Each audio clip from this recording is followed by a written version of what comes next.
بسم الله الرحمن الرحيم الحمد لله رب العالمين اللهم صل وسلم وبارك على سيدنا محمد بن عبد الله ابن عبد المطلب الهاشمي القرشي التهامي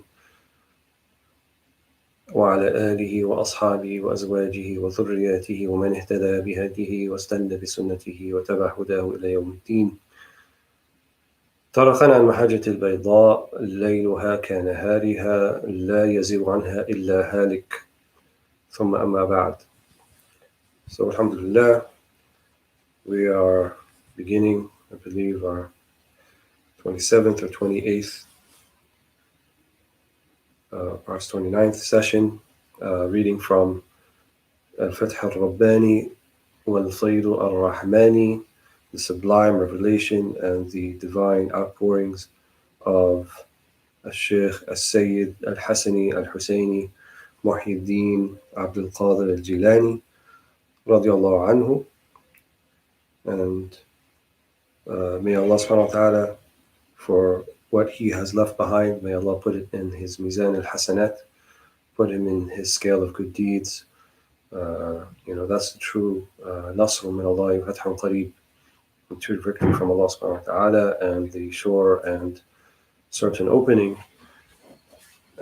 is by what people leave behind. And what the Shaykh has done, he has made this sadaqah jariyah, he has made this continuous sadaqah, this recurring and continuous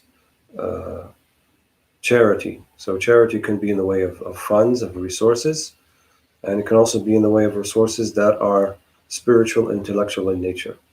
The Prophet ﷺ said, whoever makes man istanna sunnatan hasana or ahya sunnatan hasana falahu ajruha wa ajru kulli man amala biha.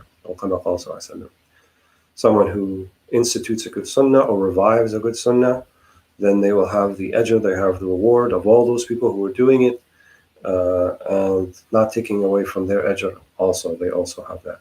So can you imagine all of those people in the ensuing 900 years or so who've benefited, including us, from the work of Shaykh Abd al-Jilani. And his work is not just in the books that he left, the books that he wrote, like Al-Fath al-Rabbani, like Sir al-Asrar, like al-Ghunya, amongst others. He actually was not as prolific a writer, generally speaking, as other writers, like Imam al-Suyuti or Imam al-Sha'rani or Abu Zakaria al-Ansari, Mustafa Bakr al-Siddiqi, Muhammad al-Ghazali. All of these people left behind much more written work, and even this that we're reading here is something that was recorded, him saying, not something he actually wrote with his own pen. But what he left behind was rijal, right? And when we say the word rijal, we don't just mean men, we mean people who have the attributes of rujula, right? The attributes of chivalry, and that applies both to men and both to women. الرجال قوامون على النساء ليس الذكور الرجال. So males have been given entrusted this amana with women, but rijal, in other words, someone who has the attributes of being a rajul, of muru'ah, right? And the first kind of bend, or the first line of being a man in that sense is understanding the responsibility, and that life is about bigger than yourself, and what you like and what satiates your appetite and what makes you feel good, and so forth. So in the terminology of tazkiyah, in the terminology of tazkiyat an-nafs and spiritual purification and tasawwuf, they have some of these hikam, these wisdoms that are suluki, as we mentioned in the previous session. So sometimes the aphorisms are towards suluk, towards wayfaring and correcting behavior, and sometimes they're about haqa'iq. Sometimes they're about spiritual realizations. And it much more behooves us to spend our time to think about the suluk, to think about the behavior, because this is the more practical thing, and also to improve ourselves. And so one of them that you see in some of the books of hikam, not just Ibn Ata, but others, don't spend time with the immature people, right? And here they mean spiritually immature, because they'll rub off on you in a negative way. So the spiritually immature person, basically the definition is that person who's only thinking about their own needs, and what makes them happy. And they don't have this idea that there's something bigger than themselves, and that they have responsibilities, and that bringing happiness to other people, something called Jabr al-Khatir, right? Which is, we saw this word al-Jabr, right? Sheikh uses sometimes al-Jabirun lil-Kasr, and Sheikh Mukhtar, Allah yarhamu, he translated as the bone setters. So people are broken, right? And so you don't want to add to someone's brokenness. You don't want to take advantage of their brokenness. You don't want to put them in a worse situation after they've had interaction with you than when they began. So the one who believes in the concept and practices the concept of Jabr al-Khatir, right, which is to reset the bone, as it were, reset the brokenness of people, first and foremost, they can empathize, and then they think about the rights of others before they think about the rights of themselves. And that means also you make an allotment and a consideration that people are imperfect. Sometimes we've been culturally conditioned to only think about this Jabr al-Khatir, or this bone setting of people's brokenness, if we think they deserve it, right? If we hold them in such an esteem, like something about them is innocent and something about them is invokes our sympathy, our empathy, then at that point we think, okay, I could be sympathetic or empathetic with that person and feel bad for them.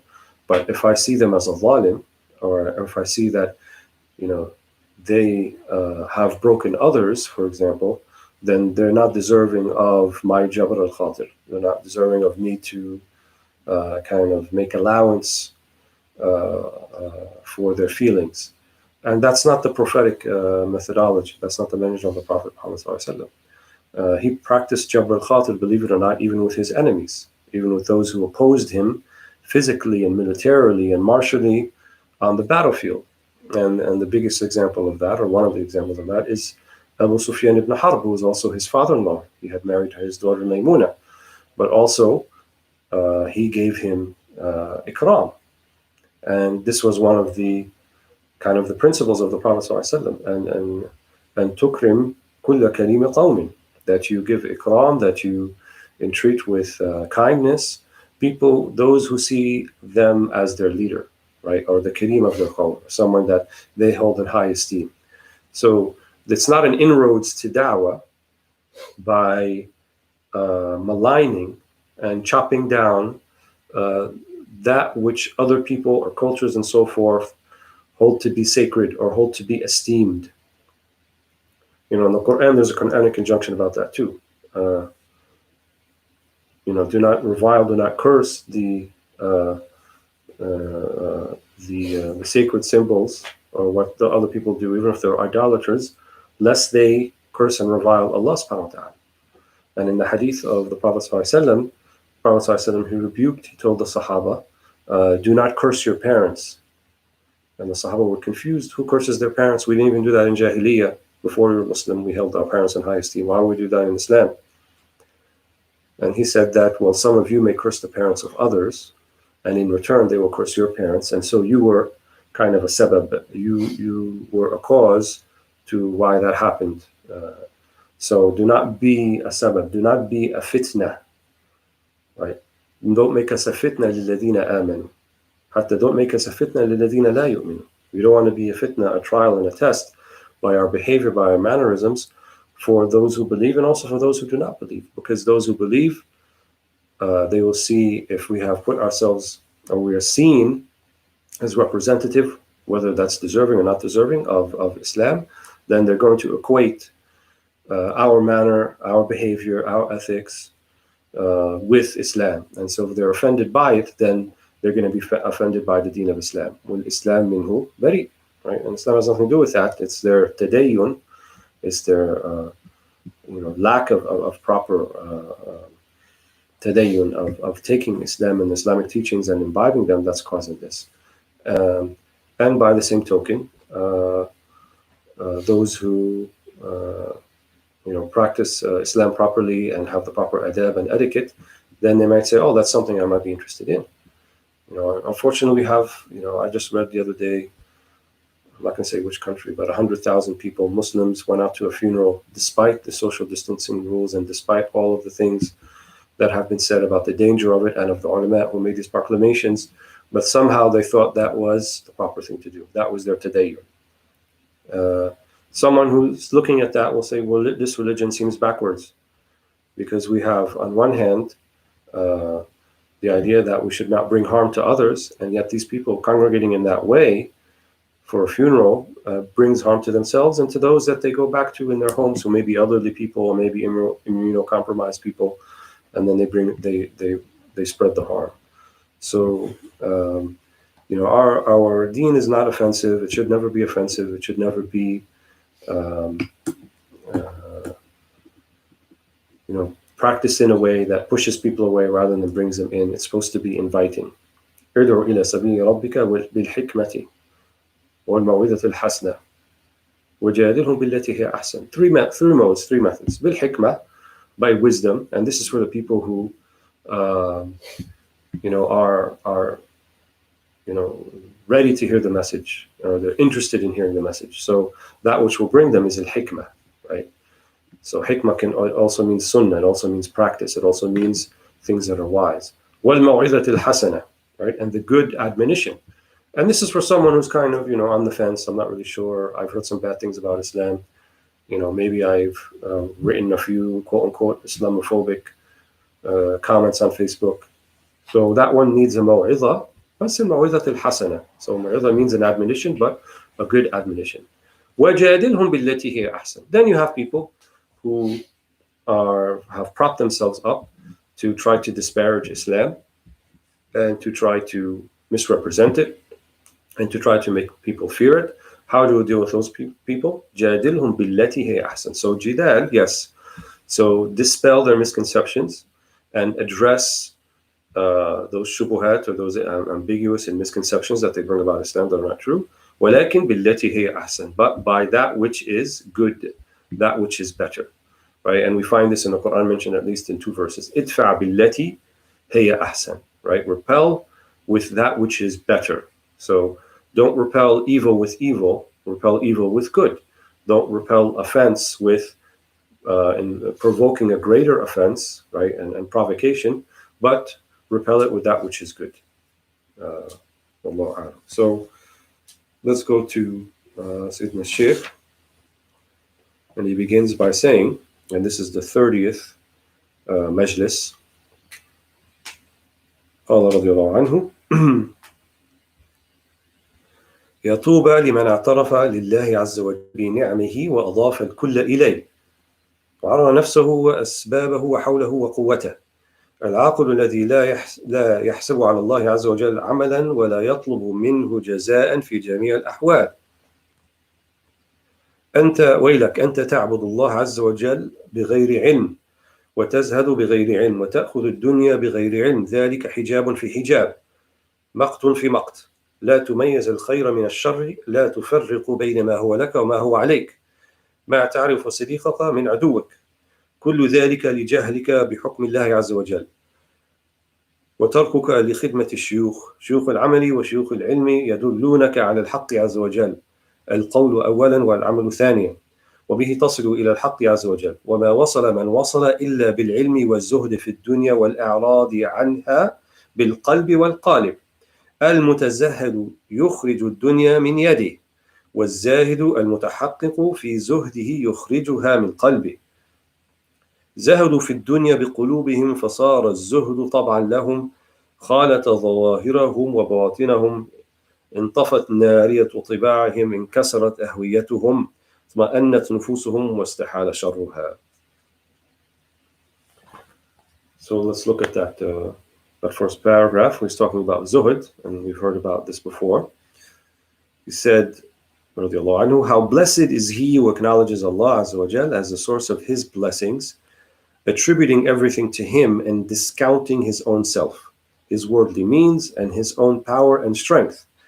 The intelligent person is one who does not change any deed against Allah subhanahu wa ta'ala and never demands repayment from him under any circumstances. Woe unto you!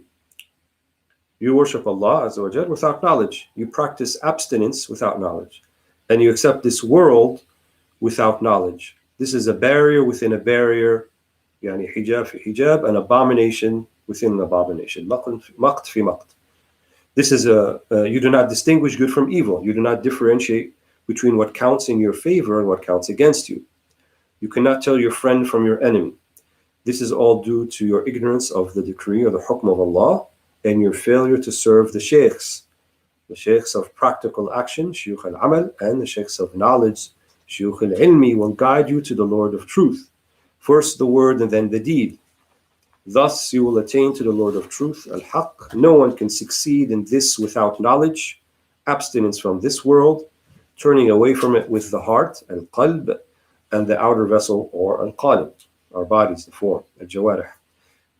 The ascetic, al-mutazahid, expels this world from his hands, while the abstainer, the zahid, who knows the real meaning of his abstinence, yani al-mutahaqqiq fi zuhdihi, the one who's truly actualized zuhud, renunciation in their heart, expels it from their heart, or from his heart. They have abstained from this world with their hearts, so abstinence has become second nature for them. It has blended with their outer and inner beings. Their fieriness, nariya, of their natures has been extinguished. Their passions, ahwaya, have been broken. Their lower selves or nufus have been tamed, and their greediness or sharah has been transformed. So here the main theme we see in the beginning, that he talks about certain manazil al-qalb, certain states of the heart, or let's call them manazil al-suluk. What do I mean by manazil al-suluk, or the maqams of suluk? It means generally when people start off, they begin with an awakening, with a yaqadha, as Imam al-Ansari al-Harawi says, and they become woke, as it were, to, wait a minute, I got to change my life. This path that I'm on now, it's not leading me to where I want to go. I am still not, I'm still kind of thinking about the same things and interested in the same things and running after the same passionate things that don't really improve my chances in the akhirah. I need to change something. So this is called yaqadha. Then when they're awake in that sense, then they realize, I need to make tawbah. I need to rectify. I need to go back on the path of Allah subhanahu wa ta'ala. And then they do the three kind of essential attributes of tawbah. One that focuses on the heart, one on the tongue, and one on the jawarih. Right? So they say that one of the arkan, one of the essentials of tawbah is an-nadam, right? Is to have remorse. And remorse is a state of the heart. And they also say al-a'tidhar, right? To seek forgiveness from Allah subhanahu wa ta'ala and forgiveness from those you have wronged. Hada bil lisan, right? So to say astaghfirullah or samahni, I made a mistake, that's with the tongue. And then the third component of tawbah with the jawarih is radd al-mazalim and al-iqla', they say. Iqla' means stop doing that sin. So, you know, you're showing restraint from whatever that you're doing. And also, if you have to make amends by returning things to the rightful owners, or by alleviating people's sadness because of what you did to them, then that also is with the limbs. And then after they do the tawbah and they realize it's a constant maqam, it's a state, it's not like a one-time thing and then you're done with it, then there are things that will help them in this path towards Allah subhanahu wa ta'ala, with what we would call maqamat al-suluk. So one of them would be zuhud, right? One of them would be renouncing that of the world which you do not need. But what it really means, as he said here, al-mutahaqqiq fi zuhdihi, is ikhraj hubb ad-dunya min al-qalb. So it's to take out the love of the dunya from your heart, even though you may possess it. So for those who are in the beginning of their path, they may do so by doing things, giving away things and staying away from things of the dunya, so that they get it out of their hand and then hopefully it leaves their heart. But للواصلين والمنتهين والكاملون and so forth, those who are closer and more advanced on the path, they can possess dunya even in their hands, like many of the great Sahaba, Abdurrahman ibn Auf and Abu Bakr as-Siddiq. He would give it away and then come back to him even as much as he had before. يعني هذا يعني من المنتهين هو من الصديقون. He is from Siddiq. And so dunya for him wasn't about what he wanted. It was about the mission of the Prophet ﷺ. So for that, Allah subhanahu wa ta'ala, he will يعني ينصر الناس, he will give nasr to people and victory to them, so that يكون هناك نصر للدين, so that the deen itself will find nasr, will find victory, will find aid. And he will choose the people by which to do that. Abu Bakr as-Siddiq was one of them. So Allah subhanahu wa ta'ala made him a person of means, because that was his maqam. And he made Abdurrahman ibn Auf a person of means, and he made Talha a person of means, and he made many of the Sahaba people of means, so that they would give this nusra to the mission of our Prophet ﷺ. And so al-mutahaqqiq fi zuhdi, get it out of your heart. And if you possess it, then don't have it enter your heart, don't let it lead you around. As the Shaykh says many times, wasi al-fuqara, right? Bring surur, bring happiness to those people who have less.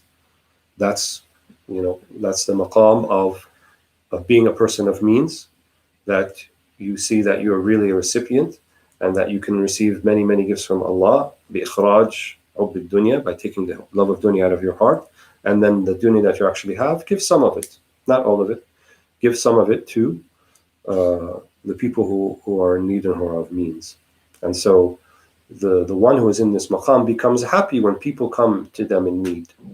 When people send people to you because they have a need, whether it's a financial need or whether it's an emotional need, whether it's a spiritual need, whether it's just they need to be heard, or as we'd say in our language, they need to be validated.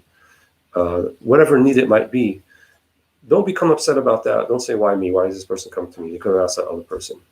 Allah subhanahu wa ta'ala put this ishara, this meaning in their heart, and he said, go to this person, which could be you.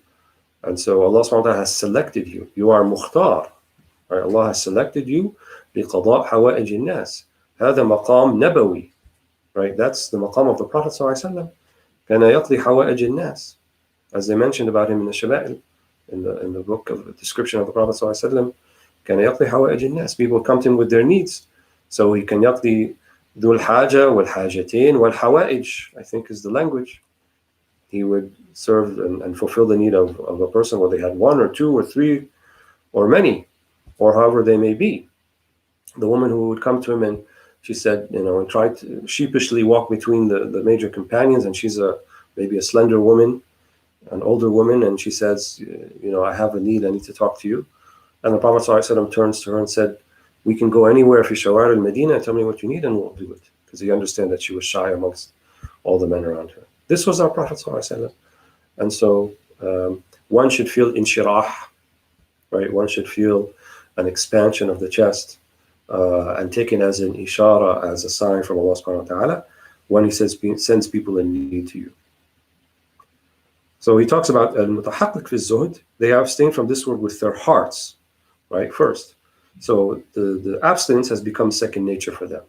So rather than jump to take, right, and jump to engage with something, they don't do that before they figure out, well, what, number one, remember how we talked about the gates? Is this like, does the Sharia allow this? And they'll do this maybe even on a subconscious level, not necessarily that they have to go back to their notes and say, oh, wait a minute, the Shaykh said that I have to take it through a few gates, the gates of Sharia, then the gates of my heart. No, it becomes, inshallah, eventually second nature. And so, they pause before they do that. And sometimes Allah subhanahu wa ta'ala even gives them isharat. Some of the big awliya, they would say how, like Imam al-Sha'rani talks about this. If I was invited to a hazima, invited to a party where food is being served, whether it's a wedding party or any other type of party, and the food that's being served is not 100% halal, not like halal slaughter, but the income of the person, there's some shubha, something ambiguous about it, or something that's not al-halal al-mahad, right? Or as the Shaykh says, al-halal al-talq, the pure halal, then I would not be able to reach my hand. He said my finger would shake before I reach the food. And that was an ishara to me from Allah subhanahu wa ta'ala, a signal that don't eat from that. And this is what Allah subhanahu wa ta'ala does for his friends, does for his awliya. If they have sidq, if they have sincerity towards Allah subhanahu wa ta'ala. He goes on to say, we'll just read the English, interest of time. Oh, young man, this abstinence, zuhd, is not a skill you can practice. It is not a thing you can take in your hand and throw. It is rather a series of steps. The first of which is to look this world in the face, so that you see in it the form it assumed for the prophets, al-Anbiya, and messengers, and Rusul, who have preceded you, and which it is viewed by the saints and the awliya and the abdal, who are a type of awliya, as we mentioned before, who are not lacking in any era. In other words, they're always here. Don't say, oh, that was 200 years ago or 1,000 years ago, there's no more awliya. No. Allah's promise that that this deen is preserved and will be given aid and victory in whatever manifestation Allah desires and wills. And amongst that will be the people who embody this deen in the best sense. And those are the awliya, al-abdal, siddiqeen, salihin, and so forth.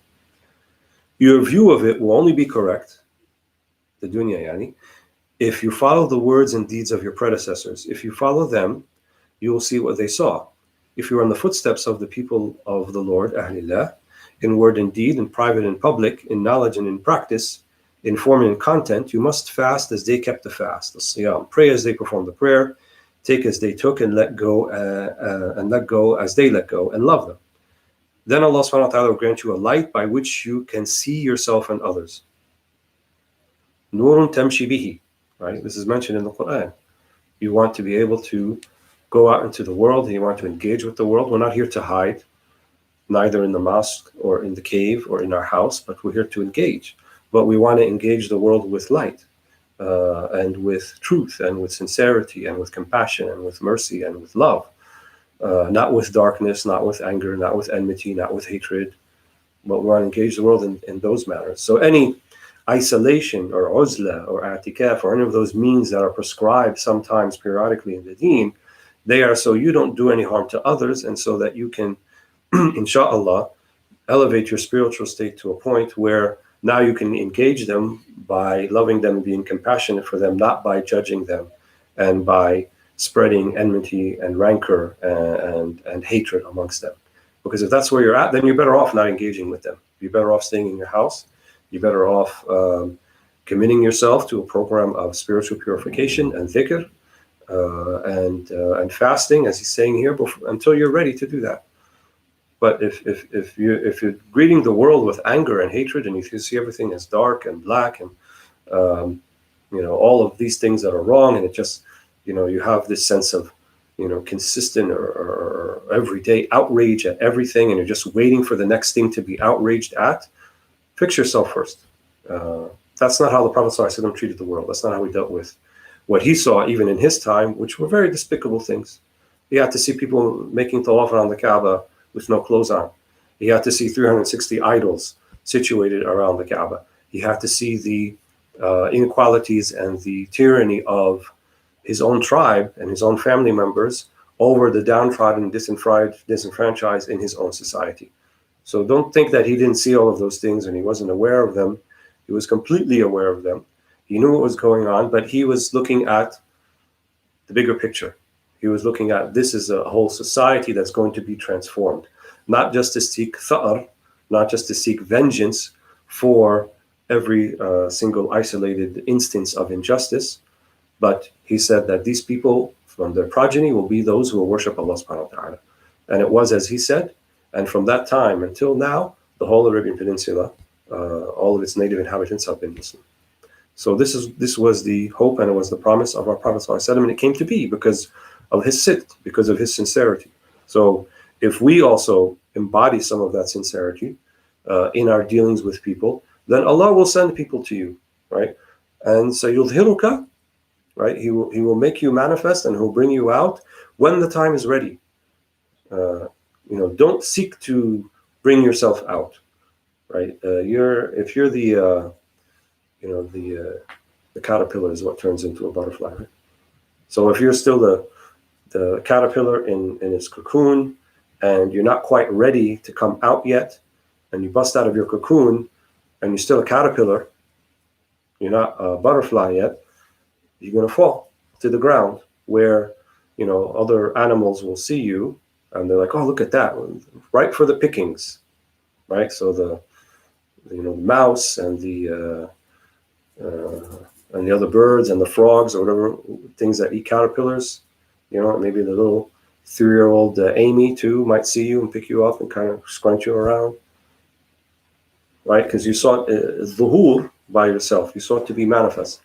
But if you let the process run its course, right, and the cocoon let it run its course where it's hidden, right, and it's blended in with the color of the trees, and it's safe, right, and no one's thinking about it because it doesn't look like anything yet.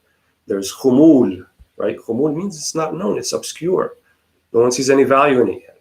But let it take its course, let it ripen, let the time come, and then when it comes out, then it's ready to be the butterfly, right? And the butterfly draws everybody's attention. And it has all these different colors. And, people have made museums about butterflies, right? And they have these, rooms where, I've been in one, that's why I'm saying that, where all of the butterflies are all over the place. And then they're so valuable that before you leave this butterfly room, they make sure that there's no butterflies on you, because they don't want any of the butterflies leaving with you as you go out. So they check all of your clothes and so forth before you go out. That's the butterfly. So don't seek zuhur on your own account, but let Allah subhanahu wa ta'ala huwa alladhi yudhiruka. Allah subhanahu wa ta'ala will give you that time, and He will make you available in a manner and a means that is ready for you and ready for the people. This was the case with Shaykh Abd al-Jilani, right? It was a while before, he was commanding audiences of 20,000 or 30,000 or 80,000, however it may be.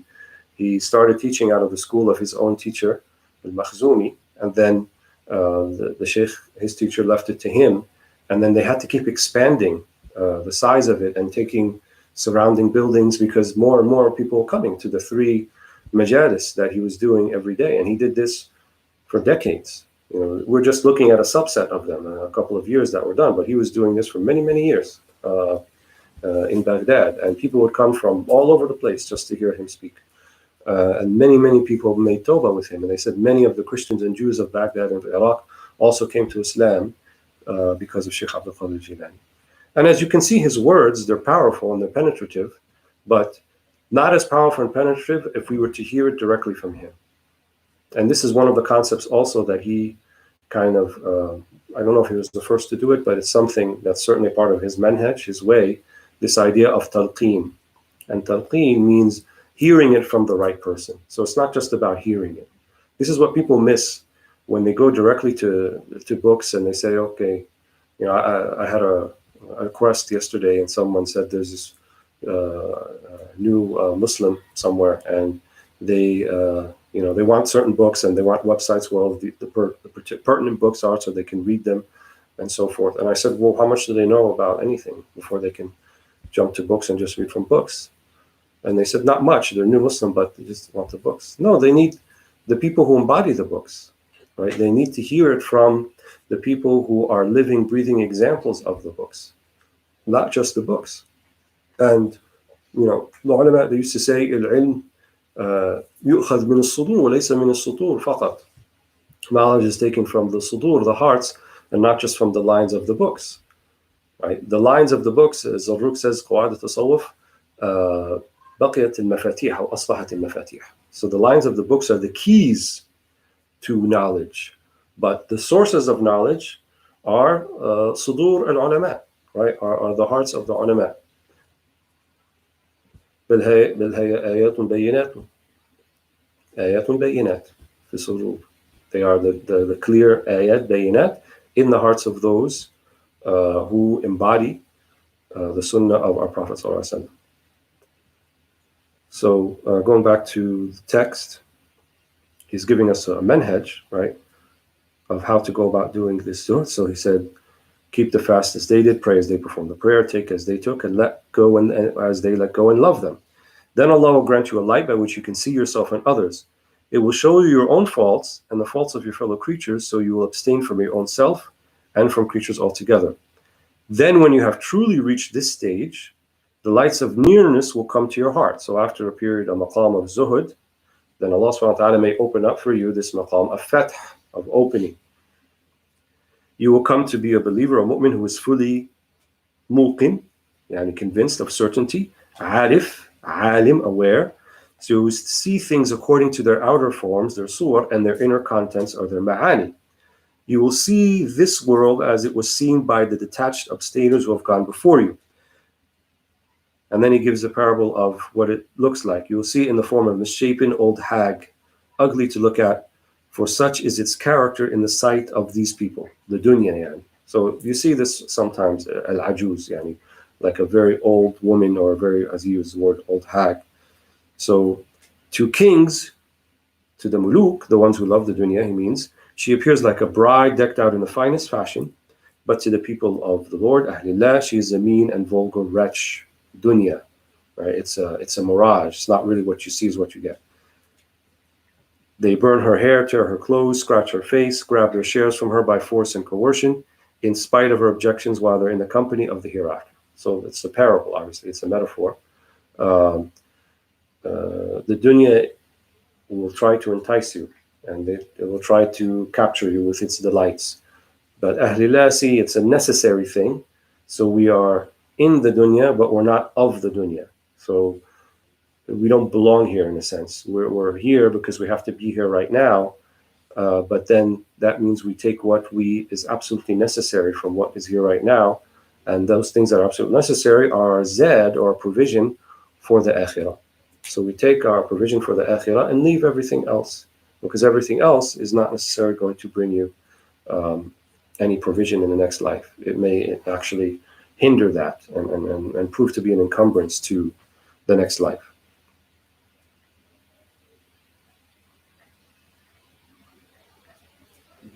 So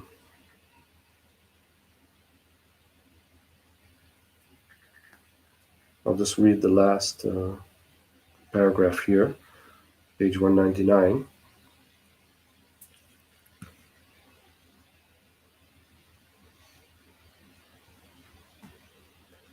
He says, acquire knowledge, then practice and be sincere. As the Prophet ﷺ said, complete your studies, then seclude yourself.